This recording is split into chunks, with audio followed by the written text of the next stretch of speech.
Hello दोस्तों, कैसे हैं आप लोग। आई होप आप सभी लोग अच्छे होंगे। कल की क्लास में हमने संविधान के बारे में और उसके प्रकार के बारे में जाना। आज उसी क्रम में हम संविधानवाद यानी कॉन्स्टिट्यूशनलिज्म को जानेंगे। संविधानवाद क्या है, तो चलिए हम अपने सेशन को स्टार्ट करते हैं।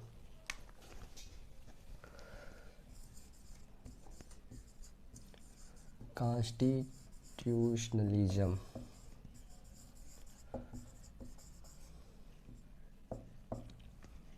संविधानवाद। Constitutionalism means a system having a limited government.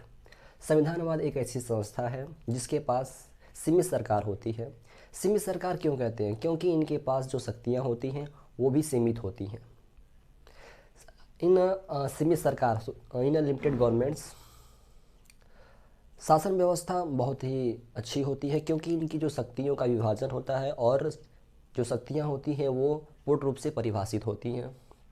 ठीक है, आइए हम संविधानवाद कॉन्स्टिट्यूशनलिज्म को समझने की कोशिश करते हैं। ठीक है ये तो परिभाषा रहा, हम इसे समझने की कोशिश करते हैं। देखिए, कॉन्स्टिट्यूशनलिज्म, अगर आपको समझ में नहीं आ रहा है कि संविधानवाद क्या है, आप समझ लीजिए कि ये एक संस्था है। सपोज करिए कि ये एक संस्था है, सिस्टम है। ठीक है, सिस्टम तो जानते हैं, संस्था। कॉन्स्टिट्यूशन क्या है? एक सिस्टम है। ठीक है, और इस सिस्टम है तो इस सिस्टम में क्या है कि लिमिटेड गवर्नमेंट्स है। लिमिटेड गवर्नमेंट्स है। लिमिटेड गवर्नमेंट्स का मतलब समझिए कि जो इनकी शक्तियां हैं वो भी क्या है, लिमिटेड है। ठीक है, तो इनकी जो शक्तियां हैं वो भी क्या है, लिमिटेड है। लिमिटेड पावर्स, सीमित शक्तियाँ। ठीक है, तो ये संविधानवाद होता है। संविधानवाद में शासन व्यवस्था अच्छी होती है क्योंकि शक्तियों का विभाजन अच्छी तरह से होता है और जो शक्तियाँ होती हैं वो पूर्ण रूप से परिभाषित होती हैं। तो ये संविधानवाद की परिभाषा रही। अब हम उन फीचर्स, उन एप्लीकेशन को देखेंगे जो ये बतलाता है कि संविधानवाद में संविधानवाद की पारदर्शिता है कि नहीं। ठीक है, ये जो हम अभी एप्लीकेशन फीचर्स को डिस्कस करेंगे। अगर ये किसी भी देश के संविधान में अगर देखने को मिलता है तो वहाँ पे संविधानवाद की पारदर्शिता है। तो चलिए हम उन फीचर्स को, उन एप्लीकेशन को देख लेते हैं जो संविधानवाद को बतलाता है, जो संविधानवाद को दर्शाता है। ठीक है,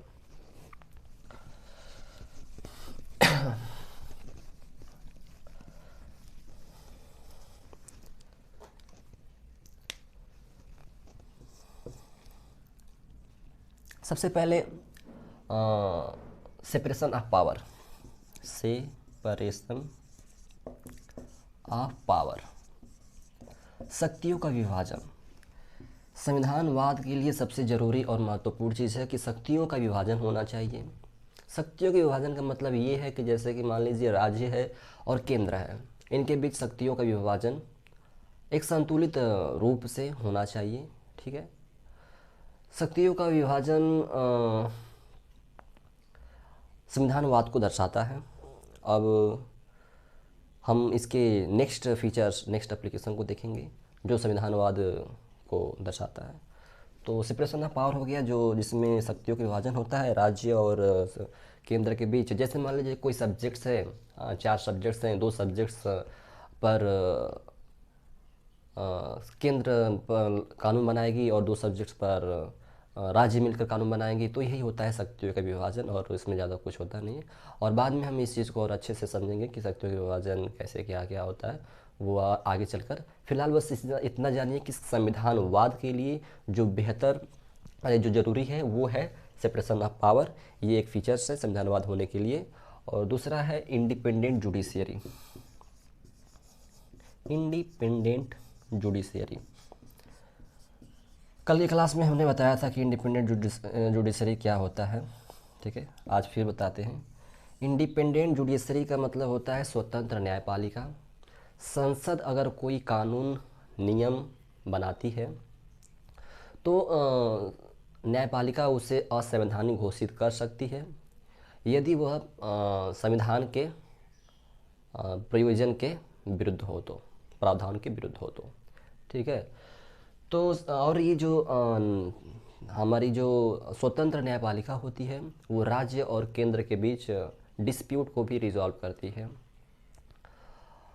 तो ये रहा इंडिपेंडेंट जुडिशरी, जो कि अगर किसी संविधान में अगर देखने को मिलती है तो आप समझिए कि वहाँ पे संविधानवाद की पारदर्शिता है। अब हम नेक्स्ट फीचर्स एप्लीकेशन को देखेंगे जो संविधानवाद को दर्शाता है। तो वो है अकाउंटेबल एंड रिस्पॉन्सिबल गवर्नमेंट। संविधानवाद होने के लिए जवाबदेही सरकार का होना भी ज़रूरी है। जवाबदेही सरकार का मतलब आप ऐसे समझिए जैसे कि आपने मंत्रिपरिषद के बारे में नाम सुना होगा, काउंसिल ऑफ मिनिस्टर्स। तो वो जो होते हैं सामूहिक रूप से जवाबदेही होते हैं विधायिका के, लेजिस्लेचर के, और जो विधायिका होती है, जो लेजिस्लेचर होती है, वो जवाबदेही होती है लोगों के प्रति। तो ये हुआ जवाबदेही सरकार का मतलब। ठीक है, अब हम आगे देखते हैं नेक्स्ट फीचर्स जो संविधानवाद को दर्शाता है। तो वो है इंडिविजुअल राइट्स। Individual rights. संविधानवाद होने के लिए नागरिकों के पास अधिकार होने चाहिए। ठीक है, और उनके अधिकारों को पूर्ण रूप से मिलना चाहिए। ठीक है, जिस संविधान में नागरिकों के अधिकारों के बारे में बात किया गया होता है, वहाँ उस संविधान में संविधानवाद की पारदर्शिता होती है। तो एक ये भी फीचर्स रहा। और नेक्स्ट फीचर्स देखते हैं। तो rule of law. Rule of law, कानून का शासन। देखिए, संविधानवाद में सबसे important cheese rule of law होता है, कानून का शासन। कानून का शासन सभी नागरिकों पर समान रूप से लागू होना चाहिए। किसी भी आधार पर भेदभाव नहीं होना चाहिए, चाहे वह लिंग हो, जाति हो या नस्ल हो, किसी भी आधार पर भेदभाव नहीं होना चाहिए। कानून का शासन जिस भी संविधान में अगर पाया जाता है तो वहाँ पर संविधानवाद की पारदर्शिता होती है। ये रहा कानून का शासन। उसके बाद अगर बात किया जाए कि वो फीचर्स जो संविधान में अगर देखने को मिलती है तो वहाँ पे संविधानवाद की पारदर्शिता होती है। तो पहले हम इसे रफ कर देते हैं, उसके बाद देखते हैं।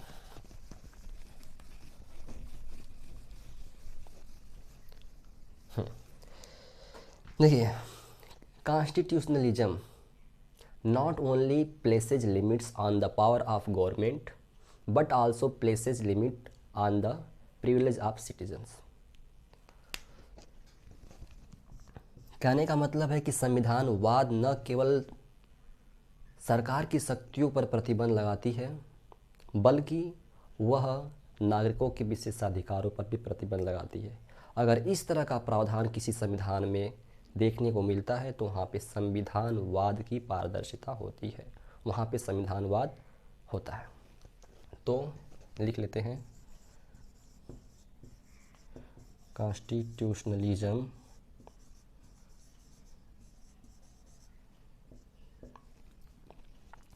not only places limit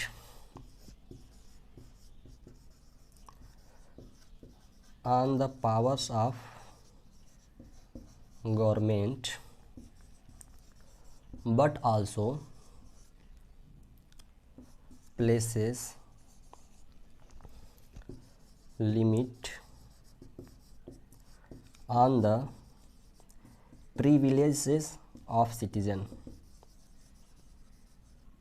privileges of citizen। ठीक है, संविधानवाद न केवल सरकार की शक्तियों पर प्रतिबंध लगाती है बल्कि यह नागरिकों के विशेषाधिकारों पर भी प्रतिबंध लगाती है। ये हो गया। अब होता है accountability of police. Accountability of police. अब जवाबदेही पुलिस क्या होती है, तो इसे हम समझने की कोशिश करते हैं। जवाबदेही पुलिस, जैसे मान लीजिए कि आपको पुलिस ने अरेस्ट कर लिया बिना बताए कि आपको किस अपराध के लिए अरेस्ट किया गया है, तो क्या वो जवाबदेही पुलिस होगी? नहीं। जवाबदेही पुलिस का मतलब ये होता है कि अगर किसी व्यक्ति को अगर पुलिस अरेस्ट करती है, गिरफ्तार करती है, तो उसे ये बताए कि आप इस अपराध के लिए आपको गिरफ्तार किया जा रहा है, तो उसे हम जवाबदेही पुलिस कहते हैं। ठीक है। और जहाँ भी जिस संविधान में भी जवाबदेही पुलिस का प्रावधान दिया गया हो जिस संविधान में भी, तो वहाँ पे संविधानवाद की पारदर्शिता होती है। अब हम नेक्स्ट पिक्चर्स को देखते हैं। उसके बाद judicial review. Judicial review, judicial review को समझते हैं। जुडिशियल रिव्यू क्या है? तो जुडिशियल रिव्यू, जैसे मान लीजिए सुप्रीम कोर्ट ने चाहे हाई कोर्ट ने किसी इशू पे अपनी जजमेंट सुना दी है, ठीक है। तो अगर हम फिर से अगर उसे एक बार पुनर्विचार के लिए अगर चाहें, तो वहाँ पे जुडिशियल रिव्यू का प्रावधान दिया गया है जिस संविधान में, तो वहाँ पे संविधानवाद की पारदर्शिता होती है। तो यही है जुडिशियल रिव्यू, ठीक है। तो जुडिशियल रिव्यू हो गया। अब हम देखते हैं नेक्स्ट फीचर, फेडरलिज्म। फेडरलिज्म, जिस भी संविधान में फेडरलिज्म या फेडरलिज्म के बारे में अगर बताया गया होता है, तो फिर वहाँ भी संविधानवाद की पारदर्शिता होती है। और फेडरलिज्म क्या है, इसे हम डिस्कस करते हैं। देखिए, फेडरलिज्म जो है, जहाँ पे स्टेट और सेंटर दोनों की सहमति से ला या कानून बनता है, वहाँ पे फेडरलिज्म होता है। जैसा कि मान लीजिए जो प्रेसिडेंट होता है, अगर प्रेसिडेंट के इलेक्शन के प्रोसेस में अगर कोई चेंजेज लाना है, प्रेसिडेंट है, प्रेसिडेंट के इलेक्शन प्रोसेस में अगर कोई चेंजेज लाना है, ये आर्टिकल 53 एंड 54 है जो प्रेसिडेंट के इलेक्शन से संबंधित है। अगर इसमें हम चाहें कोई संशोधन करना, कोई सुधार करना, कोई चेंजेस करना, तो सबसे क्योंकि प्रेसिडेंट क्या है, प्रेसिडेंट इज द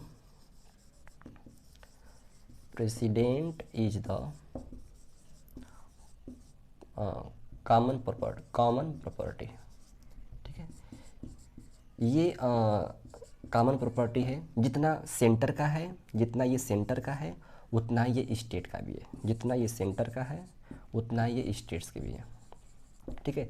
तो अगर इसमें अगर कोई चेंजेस लाना हो, तो हमें दोनों यानी कि संसद से भी और राज्य से भी अप्रूवल लेने की आवश्यकता पड़ती है। उसके बाद जब दोनों से अप्रूवल मिल जाता है, तो राष्ट्रपति के पास सहमति के लिए, सिग्नेचर के लिए सेंड कर दिया जाता है, तो फिर उसमें चेंजेस हो जाता है, ठीक है। तो ये होता है फेडरलिज्म, ठीक है। फेडरलिज्म समझ गए?